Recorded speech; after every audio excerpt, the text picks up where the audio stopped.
so I got some wood. I'm going to be building a bed frame and kind of keeping track of how I do everything. And I'm going to do a Shou inspired bed frame. It is going to be elevated, some LEDs underneath and look really good. So first I'm doing the actual frame. That's what I'm using all this stuff for. And then I'm going to do a border. Of course, I don't know what color I'm going to do yet, but it's going to sit something like this. That way you can actually see some of the wood grain. And then this will be on top of another box that I make to get the elevated look and look something like this. So first step is to build everything. And then of course my favorite part is burning it all. That's right, we're gonna put it together and then set it on fire. We're gonna carve out all the soft grain, stain it, and then this is what it looks like.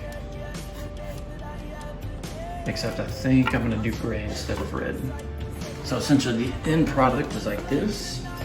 And then here is a table that I built with white.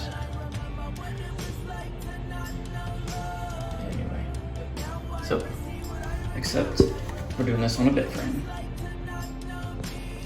Okay, so this is the second part. So basically I cut the 2x6s down. This is for a queen size bed. The length is, I'm cutting 81, and then the width is 60, I'm doing 66. The 2x8s are actually 1.5. So I'm gonna put some, I think it is a 1x4 for slats for the mattress to actually sit on. So that's gonna give me just 2 inches to be able to put this on. And then of course the bed frame sits inside of this. I'll be cutting, the end will be, I guess it's a 45-degree angle to kind of butt it up. And then that gives me enough length to do 2 inches on the inside of both of these and still have the mattress sit on the inside edge of this. And I did it a little bit long, about 1/2 inch, just to give me a little bit of extra room for any kind of mistakes. So we'll get a kind of just a quick shot. So it'll look similar to that. And then of course this whole part is what the mattress sits on, mattress and bed frame. So these outsides here are they're gonna look just like this. So this whole thing will be exposed and it's gonna look like this here. I'm also gonna take some pallets apart, and then I'll be making a,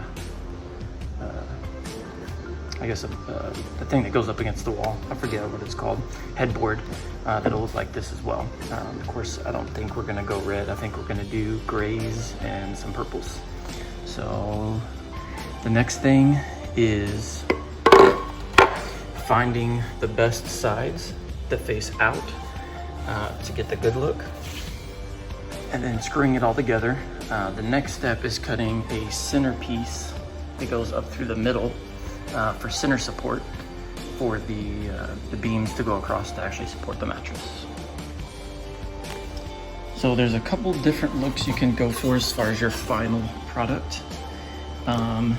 So these have these kind of layers. It's kind of hard to see, but you get these layers that step down. That is using the inside of the wood grain. So that's the look that I like. You can use this side if you like the more kind of the opposite look, or it goes in, but I think this side typically does look better. So what I'm looking for, the outsides of the part we're gonna see, is that inside wood grain. So you can see here's a curve here. So when I pick this out, I try to go after some good looking wood. So this part is gonna face outwards, and that's gonna be what we see here. Unfortunately, I guess with the price of wood and everything that's going on, this little, like this area here is gonna be kind of accentuated. What it's gonna look like this. But a lot of this lumber I was picking through, which is, I guess it's construction grade, this is very plain. So this isn't gonna look as good as this, because you can see this is further away from the center of the tree, which gets you those wider areas where these are a lot closer, but it's really all they had. So I'm gonna go around and look at every one of these. I want the inside facing outward, and that's gonna give us our best look. So what I'm gonna do, just so I don't mess up, is double check everything. So this is gonna be an outside piece. So I'm just gonna write on it outside. All right, so once I get all of these marked, I kind of set it up. So the number one piece that you're really gonna kind of see is the end, meaning the foot of the bed. So I'm gonna find the nicest piece and put it for that. And then here's another kind of just a quick tip. So all this grain here is where it's gonna look really, really good. And you can see all this up here is just really plain.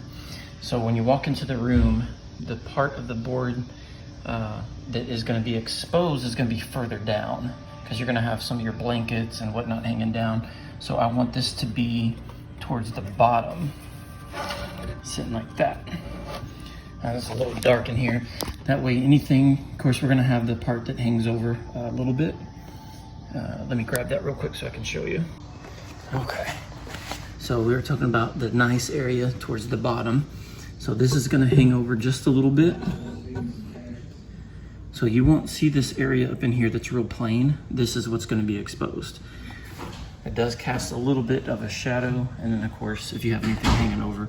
So I want the really nice stuff to be further down on the ground, or further to the ground. This whole thing is gonna be lifted up off the ground. So I want the nicest area to look exposed, or to be exposed. Okay, so it's time to screw everything together. So we've got basically this is the end, the foot of the bed, that's the head of the bed. I guess either way, it doesn't matter. I'm gonna end up going with the foot of the bed of whichever wood looks the nicest. So right now, at this point, it doesn't matter, but it's time to screw everything in. So what I'm doing is I don't want the ends of the boards to be exposed. And then of course, the way I measured everything, the end of the bed is gonna be like this way. So this is gonna sit on the inside. So this is the 80, I think I did 81, and then this is 66 this way. That way, when you look at the foot of the bed, you don't see the end of the board. Basically this versus this. That's not gonna look very good. That's gonna look much better. And then, so I'm using interior wood screws. This one, let's see, what is this, number 10, 3.5. Why I picked this, I try to overbuild rather than underbuild. If they had 4 inches, 4-inch screws, I probably would have went with those just to give the most support as possible. So anyway, but this is what I'm using. All right, so that should give us plenty of support. So I think 3.5 will be plenty. I guess you could do 3, but I like that extra, just that extra, I guess, peace of mind of a little bit more support. So I'm gonna do 3 in each end. And then once I get that all finished, I'm gonna do 1 in the middle as another support, and then I'll do 3 again. Of course, I'll end up, I haven't decided how I wanna do this yet. I probably will, I'm gonna pre-drill them, obviously. But I think I'm gonna countersink them. That way I can actually fill it in and don't have the screws exposed. But at the end, it's gonna be kind of rustic, so maybe the screws look okay. I don't know, I haven't figured that out yet. Okay, so here's this little tip. I'm not gonna measure all these out. I'm just gonna kind of eyeball everything. But ideally, you wanna do kind of 1 in the middle and basically split this up into thirds.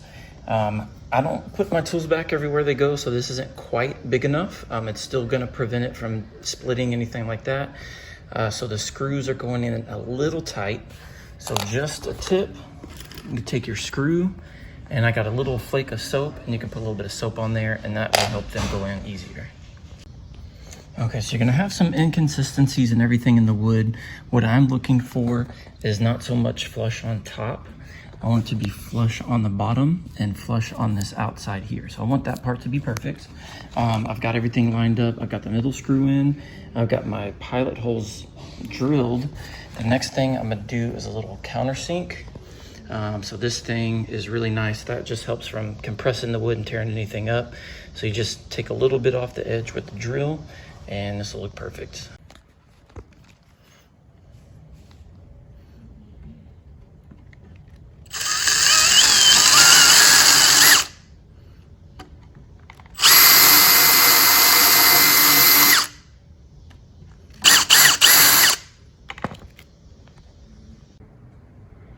Okay, so I had a carpet here before. I went ahead and removed it. That way I can get it as flush as possible.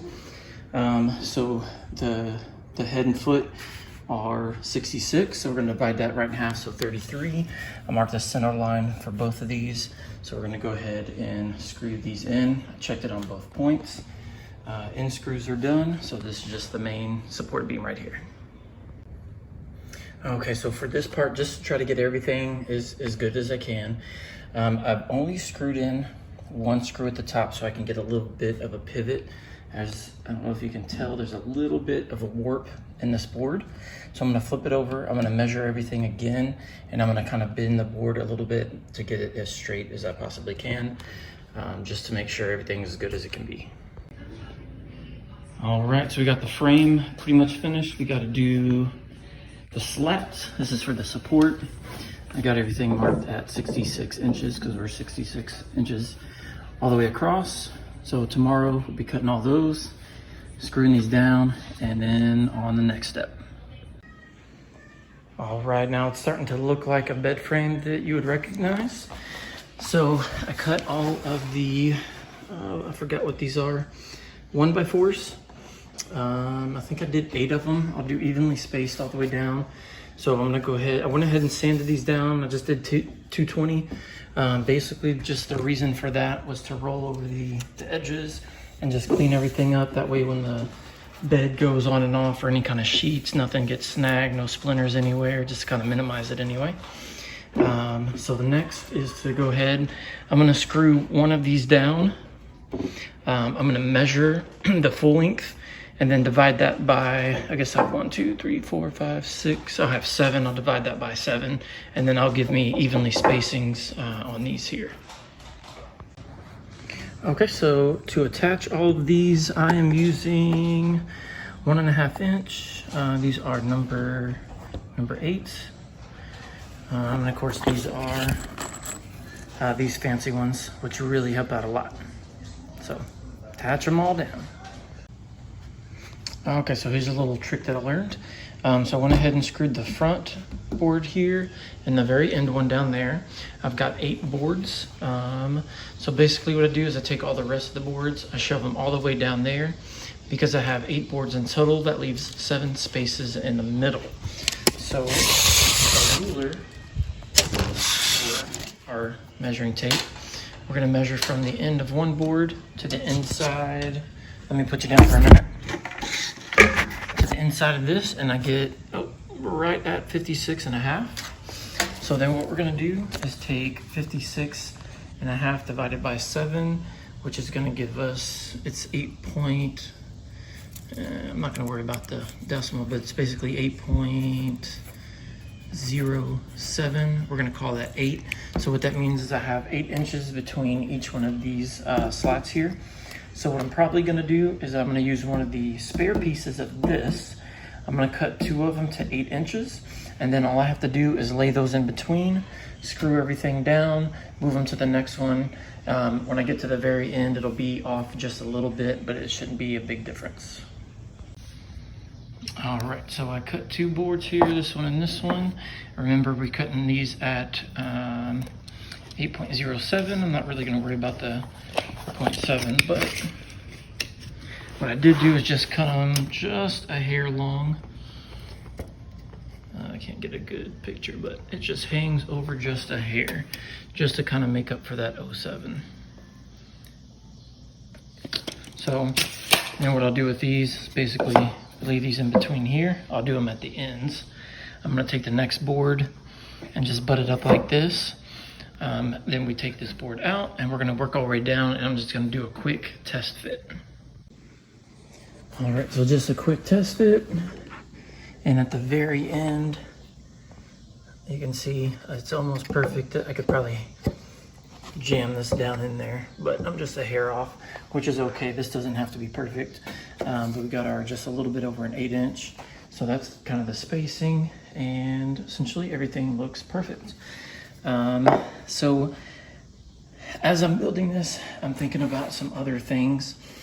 What I may do is go ahead and get 1 or 2 more of these. And essentially what that's gonna be is in the areas, like let's say this is the head. Usually if you sit up in bed, you're gonna have a pressure point kind of right in this area where you're gonna have a little bit more body weight. So I may go ahead and do 1 more board across here and across there just for a little bit extra support. But I'll figure that out when I get a little bit further along.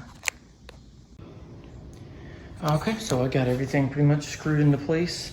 The next step, because what I'm doing is I'm drilling just 1 pilot hole. I have another bit. Where's it at? All my bits are over here.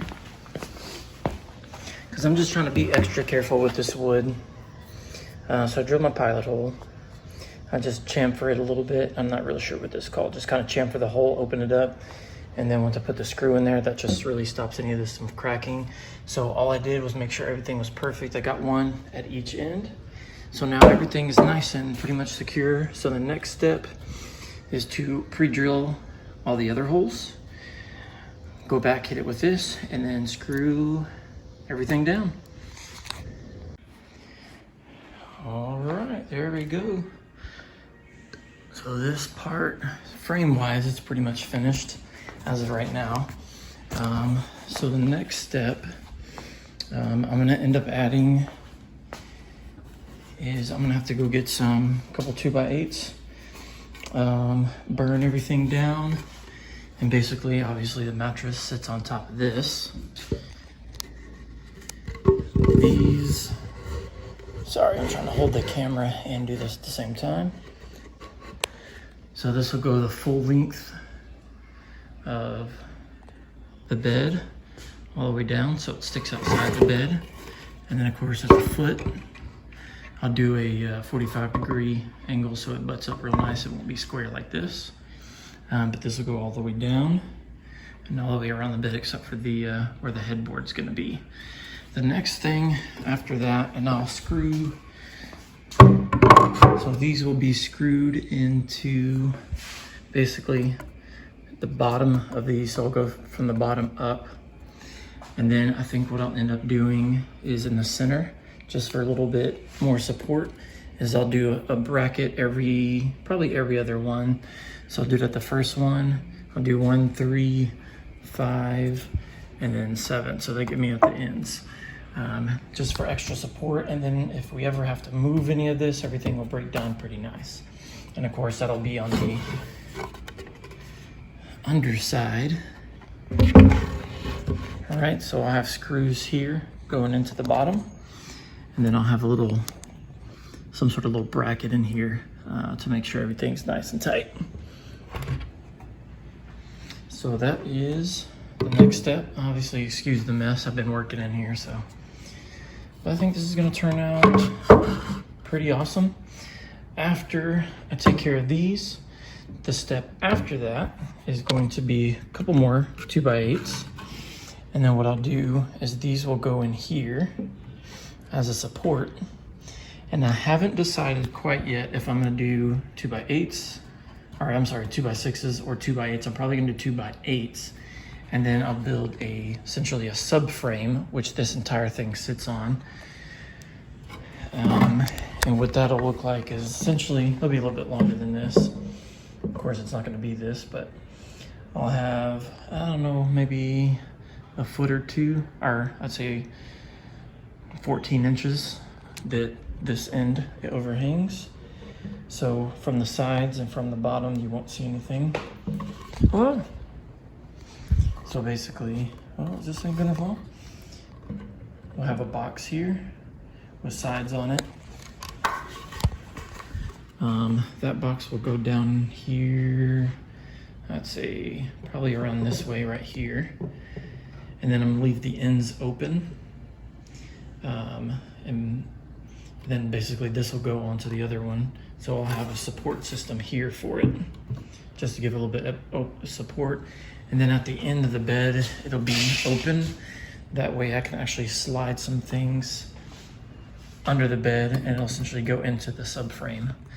I know it doesn't really make sense right now, probably, but you'll see.